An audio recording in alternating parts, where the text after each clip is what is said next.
Hello, everyone, and welcome to the 2016 Food City 500 at Bristol race review, where I recap what went on before the race, during the race, and after the race, looking ahead to the following race.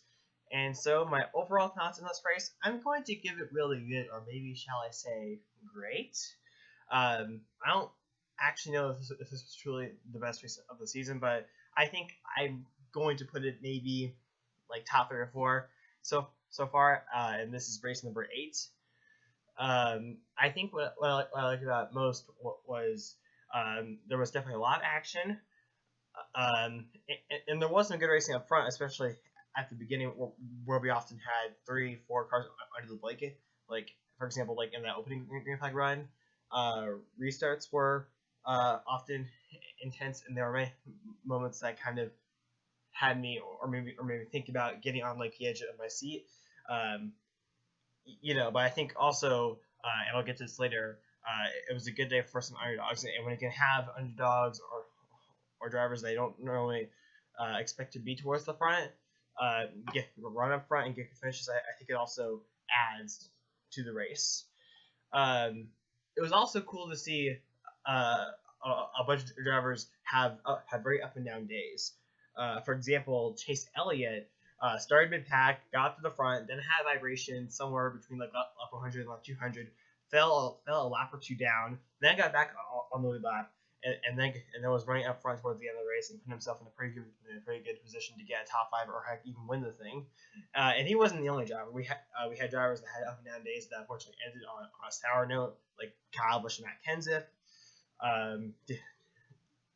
Dale Earnhardt Jr. just started on a low note, but then recovered to second place finish. Just simply a lot of drivers had up and down days, and it was fun watching.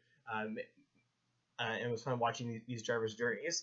As far as the winner of the race, well, for once, I finally picked someone who actually not only ran well but also won the thing. So far this season, when it comes to picks to win, I've just been terrible. But now I finally picked someone who won, and that winner was Carl Edwards. And for Carl Edwards, it was only a matter of time before he won a race. For example, at Phoenix, he was just inches away from winning, and at Texas, he had one of the best cars, and had a loose wheel late in the race, which cost him the victory. So that's why I say it was only a matter of time before Carl Edwards won, but he won this race in dominating fashion, leading over half of the race on the way to get the W.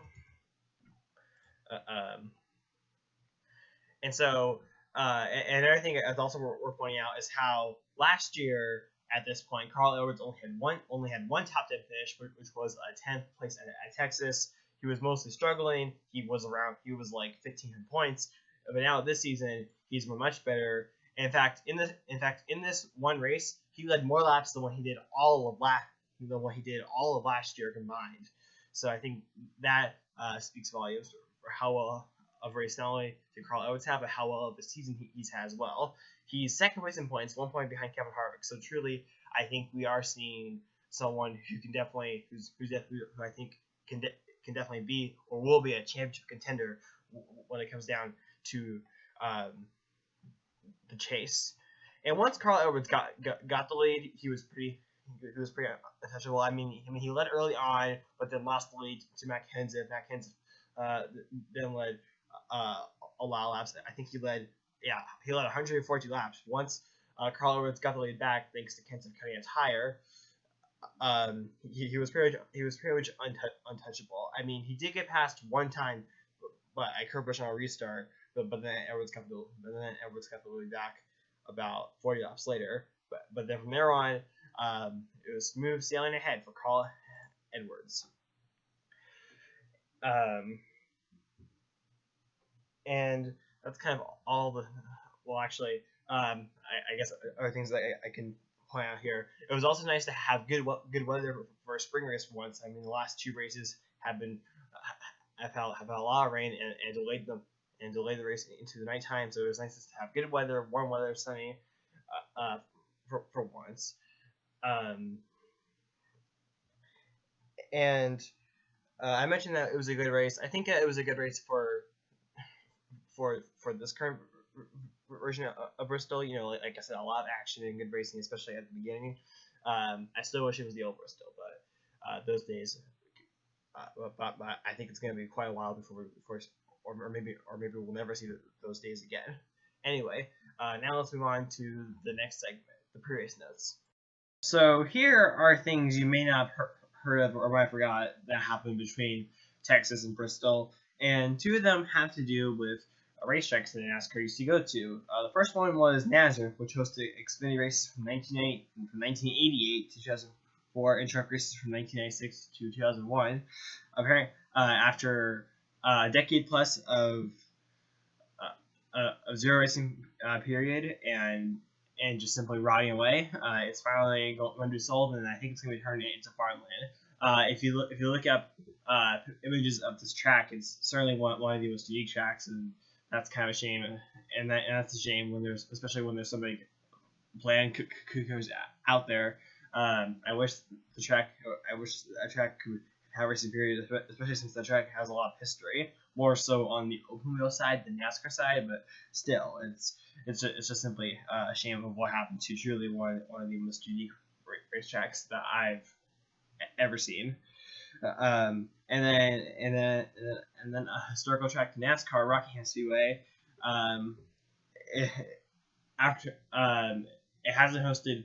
I don't think it's actually hosted a NASCAR race or just simply a race period since the truck race in 2013.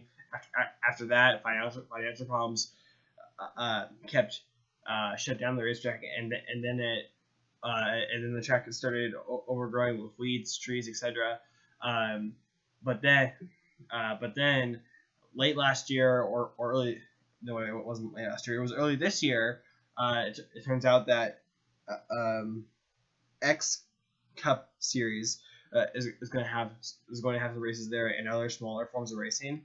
But it looks like now those plans have been canceled, and now this is going to go up for auction on, I think, May 5th. Yes. Is NASCAR going to buy it?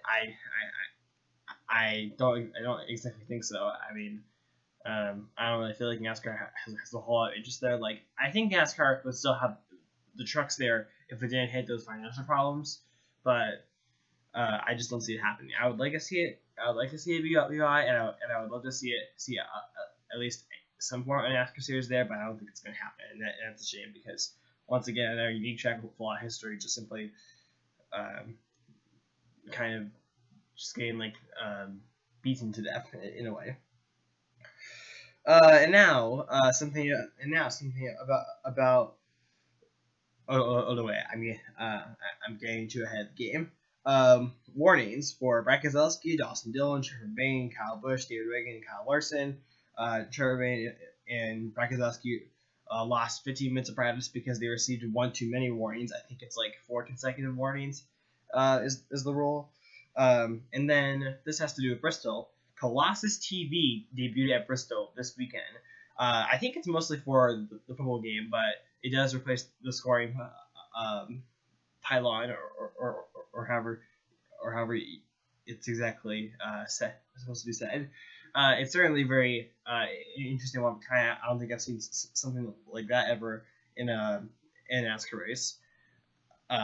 It's so big. It's so big. And apparently, it's so the cables that I connected to the TV are so sturdy because there was a lot of people who were concerned about it falling. I don't think it was gonna fall, but there were times when I looked at it during the weekend, I thought, oh my goodness, I hope it doesn't fall. But anyway, now let's get to the race. Or not race, practice and qualifying. Denny Hamlin was the fastest in opening practice, followed by Truex, Keselowski, Johnson, McMurray, Harvick Jr., Dale Jr., Kyle Busch, A.J. Allmendinger, and Carl Edwards. Then Carl Edwards won the pole, followed by Matt Kenseth, Joey Logano, Denny Hamlin, Kyle Busch, Jimmy Johnson, Kevin Harvick, Mark Truex Jr., A.J. Allmendinger, Trevor Bayne, Casey Kane, and Brad Keselowski. That's your top 12. Then on Saturday, Kyle Busch was faster than anyone else, followed by Chase Elliott, Kurt Busch, Eric Almirola, Carl Edwards, Joey Logano, Casey Mears, Matt Kenseth, Casey Kane, and Ryan Newman. Then in happy hour, Denny Hamlin was the fastest Fastest followed by Chase Elliott, Martin Truex Jr., Carl Edwards, Kyle Busch, Jimmy Johnson, Kevin Harvick, Kyle Larson, Casey Kane, and Matt Kenseth. So overall, it was looking like it was going to be a Joe Gibbs domination race based on practice and qualifying. But just like Martinsville, it looked like that. We could likely have an underdog or two like Allmendinger or Trevor Bates think up there and maybe get a top 5 or just simply a top 10.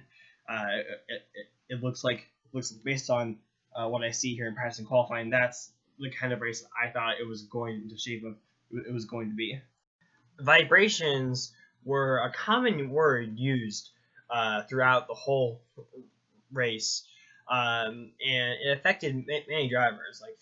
And some of them were able to recover, but some of them didn't recover. Like, for example, Jimmy Johnson was a driver who could have finished inside the top 10-5, but due to a vibration about middle through the race, it caused him to go from a third place position to finishing like mid pack, 23rd place finish. Another driver that had a good run going was Martin Truex Jr. And he could have possibly have won the race, but a loose wheel late in the race killed any chance of him winning. Two drivers that were able to come back from loose wheels were Chase Elliott and Trevor Bayne. Overall, vibrations, loose wheels, luckness have become a topic of conversation for many fans, both last week at Texas and once again this week at Bristol. It brings into question on should NASCAR go back to policing lug nuts, and I think and I could really be on either side. I mean, like, part of me, I think a big part of me thinks that the team should police themselves, when it comes to lug nuts. But then part of me is like, well, it could become a safety hazard, and NASCAR should go back to policing them. So I think it could be a very interesting debate that we could discuss for a long time. But overall, it'll be interesting to see if later in the season we'll be seeing more, less, or the same amount of these like loose wheels, vibrations, etc. It's a good thing that Carl Edwards won the race, or if he didn't somehow win the race, he at least got a good finish. Because if that didn't happen, it would have been a very bad day for Joe Gibbs Racing. It started off so well with all 4 drivers qualifying inside the top 5. Matt Kenseth led 142 laps. Kyle Busch looked like a contender for the win. Hamlin, I don't really know if he could have won, but I think he definitely could have finished inside, the top 10. But it was other than Carl Edwards winning, it was a very rough day for Joe Gibbs Racing. Kyle Busch had a very up and down day that included 2 tire failures and a spin. His second tire failure led him to DNFing, finishing 38th. Matt Kenseth, while leading and battling Carl Edwards for the lead, had tire failure on lap 188, and he was able to recover and get as high as third. But then he had another tire problem, and it caused him to go behind the wall, and he would finish 36. So once again, Matt Kenseth has a car that was very fast and could have won, and yet gets another poor result. It's really going to be interesting of when things finally turn around and he gets like a win, or at least finishes or at least gets a good finish. And then as far as Denny Hamlin, I didn't see this earlier until Fox showed like a recap, but apparently during pit stops, Denny Hamlin and Brian Scott made contact on pit road, and it caused quite a bit of damage on the front end of Hamlin's car. But then he had a tire problem on lap 411. He would finish 20th. not exactly a bad day, but not a great one either. Kenseth and Kyle Busch had multiple tire failures, and the 20 team said that his tire problems were different than Kyle Busch's tire problems, but the fact that it's all from the same team and it was multiple times does make you wonder, did Gibbs use a certain setup? I think certainly Joe Gibbs Racing is going to have a meeting with Goodyear. I think I read somewhere Joe Gibbs is going to have a meeting with Goodyear, or Goodyear is going to have a meeting with Joe Gibbs. I don't know how it was. I read somewhere, but that meeting will certainly be interesting to say the least, because I would like to know more about what exactly led to these tire problems. One thing that I'm certain people are going to be talking about between now and Richmond are the underdogs that scored big at Bristol, and we had quite a bit of underdogs. And you don't even have to call them underdogs, but just simply new faces. That might actually be a better word choice. Just simply new faces that were running up front, and some of them got great finishes. By far, the highlight of all of them is Matt DiBenedetto. He got a 6th place finish driving for BK Racing, which is also their best career finish as a team. The previous best was almost 4 years ago with Travis Quaffle, Talladega Fall Race. But Matt DiBenedetto's previous best finish was 18th back at Talladega last year in the spring. And the thing is, he did this all on his own. No strategy, no fuel mileage for that. Just simply did it on his amazing driving. He wasn't really a factor throughout most of the race, but in the closing stages of the race, he was all of a sudden inside the top 15, and then got inside the top 10, and was able to get a 6th place finish. And his interview was pretty emotional, but it was nice, to see someone like that, because we don't see that a whole lot, in our usual races. So congratulations to Matt and BK Racing, and hopefully we could be seeing more out of this, because I think honestly Matt is one of the drivers that I would like to see get a better ride, because I think he often outperforms in the equipment that he's currently in. Other drivers that I think scored big: Trevor Bayne, first top 5 finish since his Daytona 500 victory back in 2011. So it's been a little over 5 years since he got back to the top, since he last finished inside the top 5. And this is a team that when the year started, it seemed like it was going to be a lot like 2016, but it seems like him and the 16 have started to turn things around. He was running good at Texas last week, and now he's running good. And he's actually one of the drivers that had an up and down day. He actually started inside the top 10, ran up front early, then was penalized for a commitment violation, and worked hard to get back inside the top 10 and got top 5 finish. So it seems like, who knows? I think it's possible we could be seeing more performances like this out of Trevor Bayne in the future. And I think it would be nice, in my opinion. Clint Bowyer gets an 8th place finish. And how terrible of the season he's been having with H. Scott Motorsports. He's before this weekend he talked about just how miserable he was. So I think that this is a good finish for him and H. Scott Motorsports. As far as other drivers that scored, I think we also have to talk about Landon Castle. Landon Castle finished 22nd, but that really does not show how ran he will, how good of a run he had about middle of the race.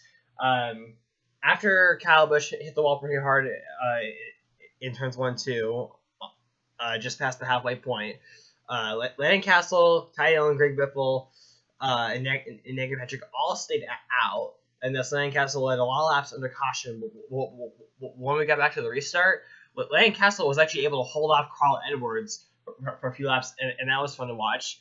But then for the next 100 maybe 200 plus laps, he was able to stay inside the top 10 and 15, racing with drivers that have much better equipment and more money.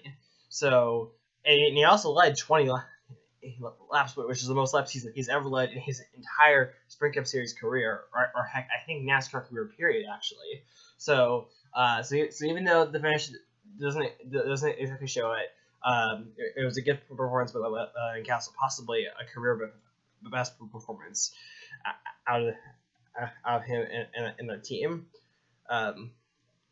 So I mentioned Ty Dillon, but he also was doing good staying inside the top 10, 15 until he I don't think Dale Earnhardt met him, but he slid into Ty Dillon, hit the wall, and then landed Castle a few laps later. Kind of body slammed him, but I don't think that was intentional either. So unfortunately for him, he did have a good run going though. And that's kind of and those are just like a couple of the underdogs. Also, all three Roush cars were running into the top 10 late in the race. So I think that's also a worthy mention. But that's pretty much what I have to say about that. Next topic.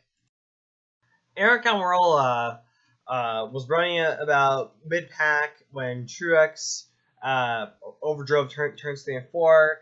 Got into him. He hit the wall with the back end in turns 3 and 4. Thankfully, no one else hit him. But a couple drivers did come close to hitting him. And then he stalled in turn towards the end of turn number 4. He tried to get the car going, but the thing is, he said he had no reverse. And apparently, he did not pull down his window net. And if you don't pull down your window net, that's a sign to NASCAR that you're not okay. So the safety officials wanted him out of the car. He still tried, but he wanted to get a push from the safety truck. But I guess NASCAR didn't get the message or just didn't listen at all, and thus Eric Almirola was then forced out of his car, which then led to a meeting with him and NASCAR, basically wanting to know what happened. The reason for the meeting was, and I'm reading this off of NASCAR.com, failure to follow proper protocol following his incident on the track. So overall, definitely a strange incident to say the least. And I really want to know if NASCAR just flat out did not listen or didn't get the message that Almirola wanted to push. Because honestly, if Almirola wanted a push and if they listened, then I would think he would get that push. So overall, just simply a strange incident. I bring this up because a lot of people were talking about it based on what I saw on Twitter. That is the attendance for this race. And as you can see, I find it to be sad, and I find it to be pretty pathetic. It's a pitiful crowd for Bristol standards. Granted, this crowd would likely sell out at tracks like Phoenix, or in Homestead. I would say that's about 80,000 people, which is still a lot of people. But I think for Bristol standards, it's definitely a pitiful crowd.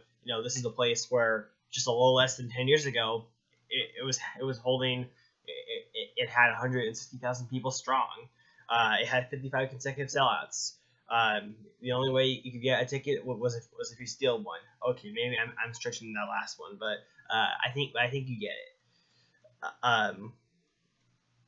And I think a lot of it just has to do with what NASCAR has done over the past decade to really alienate fans.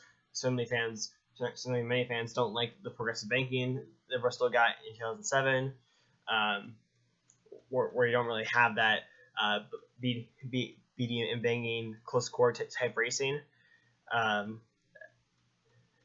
And overall, I think it's, once again, another sign of where the sport currently is, when a place that had 55 consecutive sellouts and didn't have 160,000 people here not too long ago, and now this place is about half full. Now since the night race, which is I think more iconic, marquee, prestigious, etc.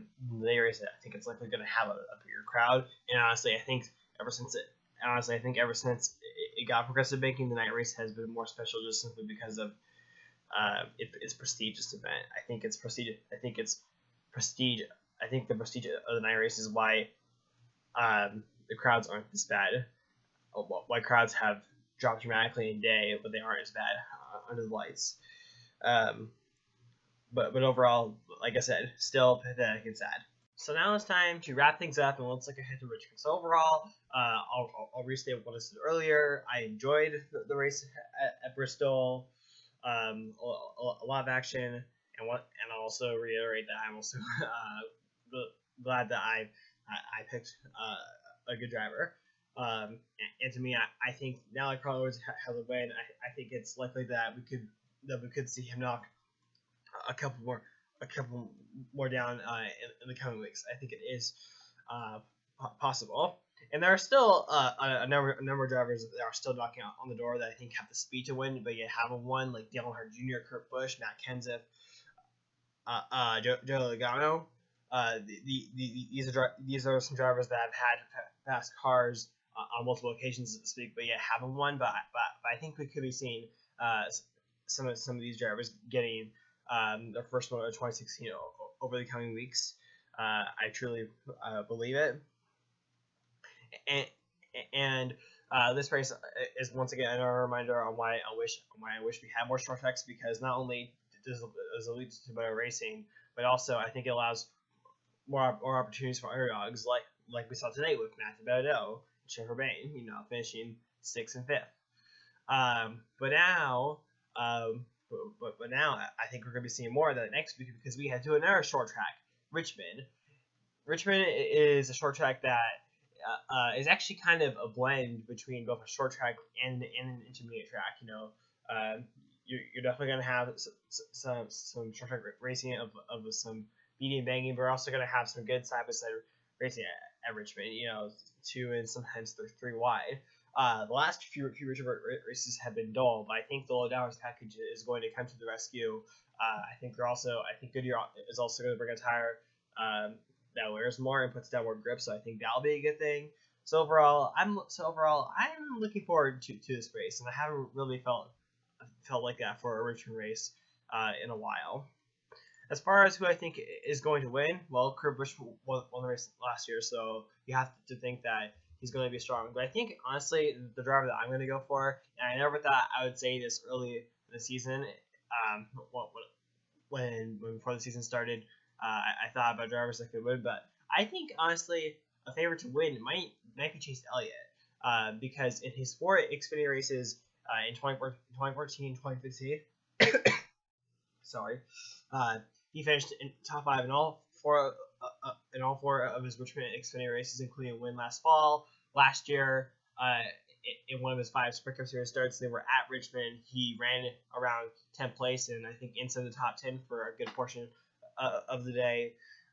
So I think honestly, when you also take into account that Chase Elliott has shown a lot of speed this season, and is just getting better and better with each passing race. It seems like I think Chase Elliott might actually be a good pick to win. I really do feel like that. But if it ain't Chase Elliott, looking at stats here, I think we also could be in for another GGR weekend. And here's why I say this: Kyle Busch, best average finish, 4 wins. Denny Hamlin has won them twice. Those 2 drivers share first and second on average finishes. Matt Kenseth has won here twice, including last year in the fall. So I think it could be an another GGR weekend. I don't really know who could surprise Richmond compared to Martinsville or Bristol. Isn't exactly known for surprises, in my opinion. Surprise finishers. And lastly, another point I want to make about Richmond. This is the first time since 1997 that we have a scheduled day race at Richmond. Yes, so it's been almost 20 years since that's happened. And I honestly like the change, um, to have its spring race be daytime. Um, I think that if a track is going to have at least a night race and has 2 dates, I think the other race should be a day race, just simply to shake things up. Um, and part of me thinks that last year, when the Richmond race got postponed to the next day, I think that likely influenced NASCAR's decision. Plus, I think a day race at Richmond is going to also lead to better racing.